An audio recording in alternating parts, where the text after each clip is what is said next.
Ini dia teman-teman saya para seniman jalanan Maroko. Dan sekarang saya akan gabung bareng mereka. Bismillah.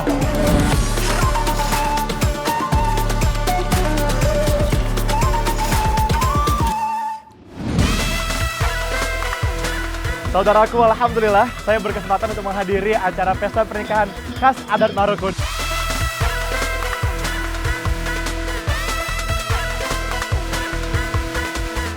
Di mana? Kambing-kambing ini unik sekali karena mereka bisa manjat pohon. Satu lagi jejak Al-Quran terungkap dari bumi Allah Subhanahu wa Ta'ala, Maroko.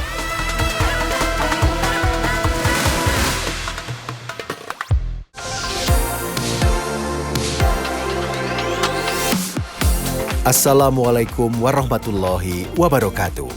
Saudaraku, selamat datang di Essaouira, sebuah kota pelabuhan di negara Maroko yang terkenal sebagai mutiara dari Atlantik. Angin laut yang bertiup kencang dan menyegarkan menjadikan Essaouira sebagai destinasi favorit bagi mereka yang mencari ketenangan dan inspirasi. Salah satu ikon alam yang menjadi keistimewaan kota ini adalah pohon argan. Sejak ribuan tahun yang lalu, masyarakat lokal telah menggunakan pohon ini untuk berbagai keperluan, seperti kayu bakar, pakan ternak, hingga bijinya yang diolah menjadi minyak argan. Tidak hanya itu, pohon yang hanya bisa ditemukan di wilayah barat daya Maroko ini juga menyajikan pemandangan tak biasa bagi para wisatawan, yakni kambing-kambing Maroko yang memiliki kemampuan memanjat pohon setinggi 8 sampai 10 meter.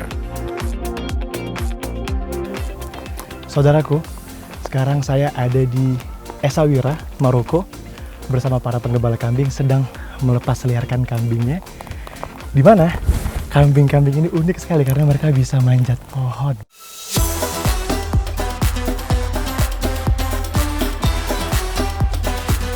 Saudaraku, dalam Islam, menggembala kambing menjadi pekerjaan wajib bagi Nabi dan Rasul. Dalam surat An-Nahl ayat 5 hingga 7, Allah Subhanahu wa Ta'ala berfirman, "Dan Dia telah menciptakan hewan ternak untuk kamu. Padanya ada bulu yang menghangatkan dan berbagai manfaat, dan sebagiannya kamu makan. Dan kamu memperoleh keindahan padanya ketika kamu membawanya kembali ke kandang dan ketika kamu melepaskannya ke tempat penggembalaan. Dan ia memikul beban-bebanmu ke suatu negeri yang kamu tidak sanggup mencapainya kecuali dengan susah payah. Sesungguhnya Tuhanmu benar-benar Maha Pengasih lagi Maha Penyayang." Quran Surat An-Nahl ayat 5 hingga 7. Tak hanya kambing, ada pemandangan menarik lainnya yang saya lihat. Ya, ada unta liar yang juga memakan pohon argan ini. Saudaraku, bahkan mereka juga berbagi sama unta makanannya. Wow, Masya Allah.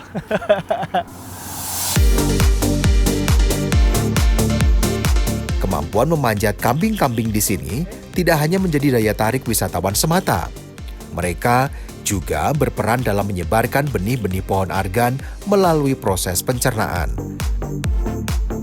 Hal ini penting untuk melestarikan hutan argan yang endemik di wilayah ini.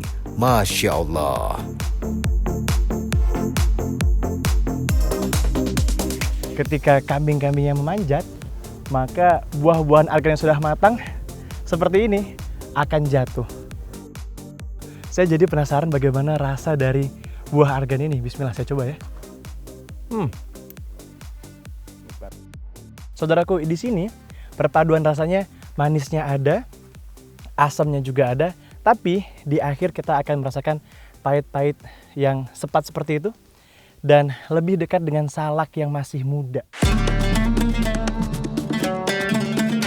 Saudaraku, argan merupakan buah dari pohon jenis Argania spinosa yang merupakan salah satu pohon tertua di dunia. Pohon ini hanya bisa ditemukan di daerah barat daya Maroko antara kota Essaouira dan Agadir. Nah, ini nih. Wow. Ini dia. Saudaraku, dari buah argan ini nantinya akan diproduksi menjadi minyak argan yang sangat berharga sekali. Saudaraku, dalam Al-Quran, Allah Subhanahu wa Ta'ala berfirman, "Sesungguhnya kami telah mencurahkan air dari langit dengan berlimpah, Kemudian kami belah bumi dengan sebaik-baiknya. Lalu kami tumbuhkan padanya biji-bijian. Quran Surat Abasa ayat 25 hingga 27. Saudaraku, Allah Subhanahu wa taala berfirman dalam surah Abasa ayat ke-27 mengenai tumbuhan. Lalu pada ayat 32-nya Allah taala mengatakan mata'al lakum wa li'an'amikum, yang artinya adalah semua itu diperuntukkan dan disediakan untukmu dan juga hewan ternakmu. Masya Allah. Satu lagi jejak Al-Quran terungkap dari bumi Allah Subhanahu wa taala, dari kota Essaouira, Maroko. Saudaraku, perjalanan saya mencari keistimewaan pohon argan mengantarkan saya ke salah satu old souk atau pasar kuno yang berada di pusat kota Essaouira. Pasar yang berada di wilayah Medina, kota Essaouira ini menyajikan lanskap budaya yang begitu eksotis. Lihat saja, berbekal alat-alat sederhana dan bahan-bahan alami, para ibu di pasar ini begitu berdedikasi dalam mengolah minyak argan yang sangat dibanggakan oleh masyarakat Maroko. Assalamualaikum, Mama. Salam. كيف حالك? How are you? كل شيء بخير. This is argan oil. Yeah, this is cooperative of argan oil. Wow, Masya Allah. Can you show me how to make it? Yeah. هذه للحيوان. Okay. هذه نعطيها للحيوانات لأجل الأكل. من بعد نضرب هذه. Oh, animals eat this. This is for eating for animal. Okay. Jadi setelah di smash, setelah dipecahkan biji argan seperti ini, maka akan ada isi dalam dari biji argan, lalu di roast ataupun dipanggang seperti ini.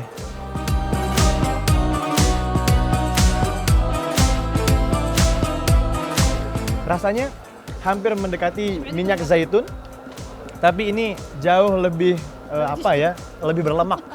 And this cosmetics. Cosmetic. Yeah, this is for Perfume? yeah أساسي للبدن.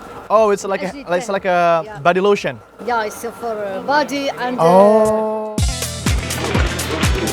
Saudaraku, proses pengolahan minyak argan membutuhkan kerja keras dan keahlian tradisional.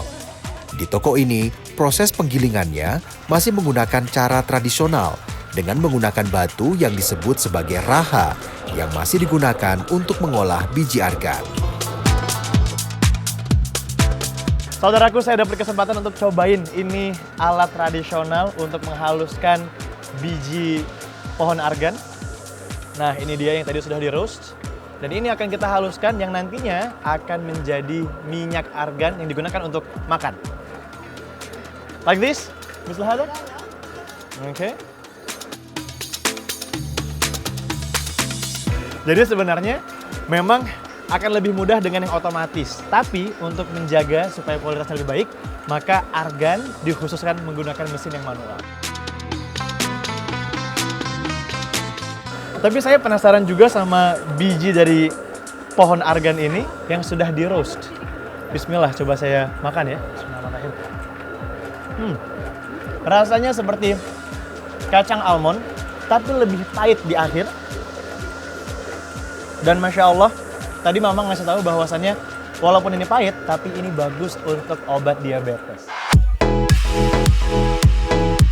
Saudaraku, minyak argan memiliki vitamin E lebih tinggi 300% dibanding minyak zaitun. Maka tak heran, minyak yang telah diekspor ke berbagai negara ini mendapat julukan sebagai emas cair dari Maroko.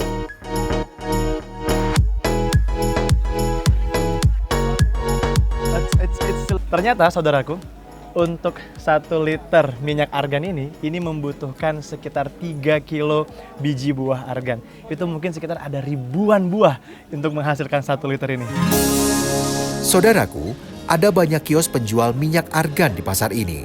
Mereka tidak hanya mengolah argan menjadi minyak konsumsi, tetapi juga untuk pewangian, nutrisi kulit, krim wajah, hingga kesehatan rambut. Berbelanja minyak argan sebagai oleh-oleh merupakan hal wajib jika berkunjung ke Maroko. Sebab, jika sudah dijual di luar Maroko, harga minyak ini bisa melonjak hingga 10 kali lipat. So everything 400. Okay, bismillah. 400. Thank you so much. You are welcome. Yep, assalamualaikum. Masya Allah, satu lagi jejak Al-Quran terungkap dari kota Essaouira, Maroko.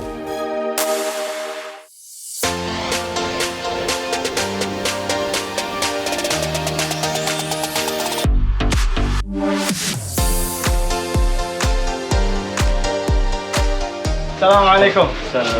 كيف حالك؟ الحمد لله. ما شاء الله. Can I see? نعم Some stuff?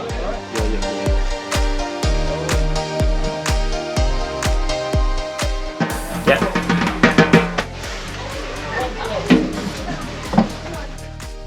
Saudaraku, sekarang saya sedang mencoba mencari alat-alat musik karena saya ingin buat satu pertunjukan kecil-kecilan di kota yang ada di Maroko. Saudaraku, dari sekian banyak alat musik, saya tertarik untuk mencoba alat musik yang ini. Tak disangka, justru penjualnya mengajak saya untuk bermain musik bersama.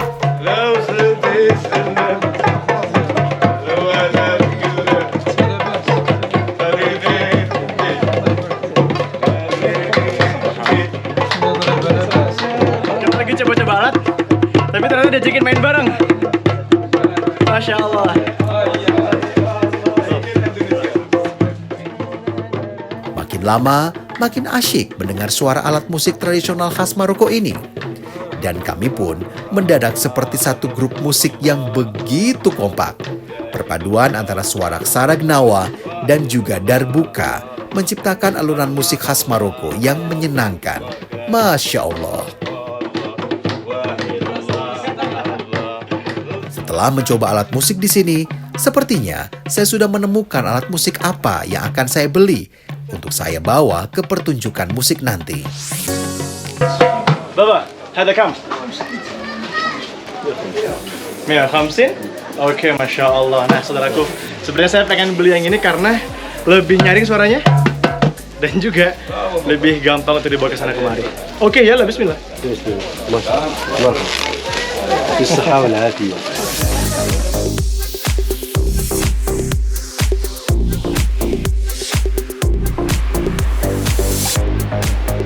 Perjalanan kali ini saya lanjutkan dengan menaiki Al-Buraq, sebuah transportasi umum kereta cepat yang biasa digunakan oleh orang-orang Maroko. Dari stasiun Casa Voyager, saya akan berhenti di stasiun Tangerville dan langsung menuju ke tempat pertunjukan musik di Jam Elfna.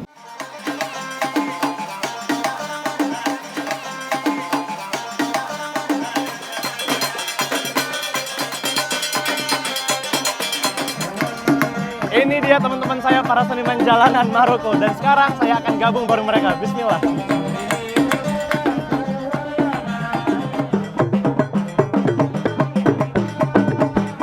Ya, seperti inilah pertunjukan musik jalanan yang sering terlihat jika berada di Maroko. Saudaraku, ada kisah yang masyhur di mana memainkan rebana pada momen-momen kebahagiaan bukanlah hal terlarang. Dikisahkan, tatkala Nabi Muhammad SAW pulang dari salah satu peperangan, seorang budak perempuan menghampiri beliau dengan penuh kegembiraan sembari berkata, "Wahai Rasulullah, sesungguhnya aku telah bernazar, jika Allah mengembalikanmu dalam keadaan selamat, aku akan menabuh rebana di atas kepalamu." Rasulullah bersabda, "Jika kamu bernazar, maka lakukanlah. Jika tidak bernazar, tidak usah kamu lakukan." Wanita itu berkata, "Sungguh aku telah bernazar." Lalu Rasulullah SAW duduk dan wanita itu menabuh rebana. Hadis riwayat Ahmad dan Ibnu Hibban.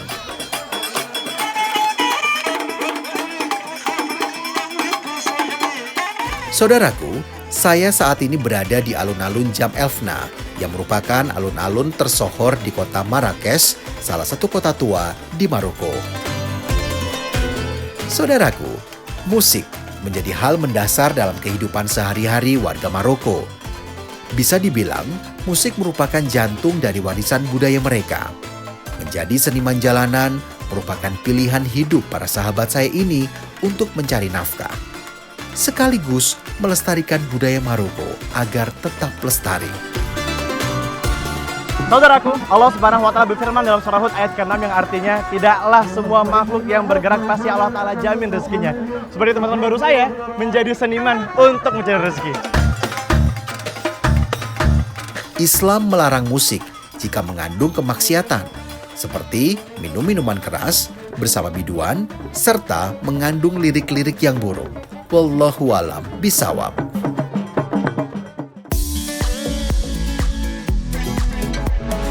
Saudaraku, tak berbeda jauh dengan di Indonesia. Tepi-tepi jalan Maroko juga diisi oleh para penjajah buah yang menawarkan dagangannya. Tapi siapa sangka, buah yang diburu oleh masyarakat Maroko ini bukan buah biasa, melainkan buah kaktus. Ya, buah kaktus yang dalam bahasa lokal disebut fig al-hindi, ternyata merupakan salah satu hasil alam yang menjadi camilan buah kegemaran masyarakat Maroko.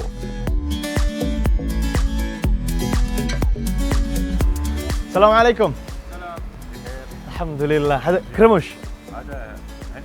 Kalau di Indonesia, biasanya kita temui pedagang-pedagang pinggir jalan seperti ini, itu jual buah rambutan, atau salak, atau jeruk, dan lain sebagainya. Tapi ini buah kaktus. Can I try one?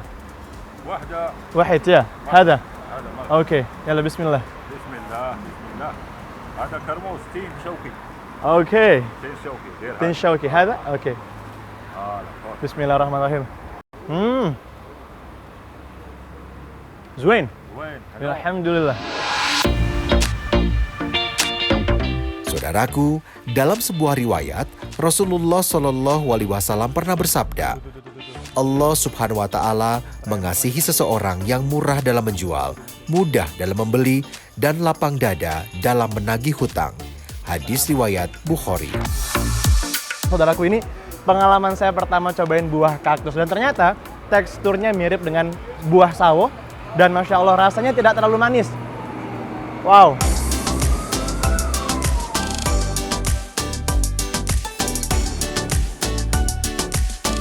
Saudaraku, saya nggak nyangka ternyata rasanya ini bikin nagih. Dan di sini bisa dilihat bijinya gede-gede banget. Tapi memang cara makannya tuh dengan biji-bijinya seperti ini. Allah Subhanahu Wa Taala memerintahkan umat Islam bertebaran di muka bumi untuk melaksanakan urusan duniawi dan berusaha mencari rezeki yang halal, sesudah menunaikan yang bermanfaat untuk akhiratnya. Saudaraku, saya jadi penasaran dengan perkebunan buah kaktus, dan sekarang saya akan menuju ke sana. Bismillah.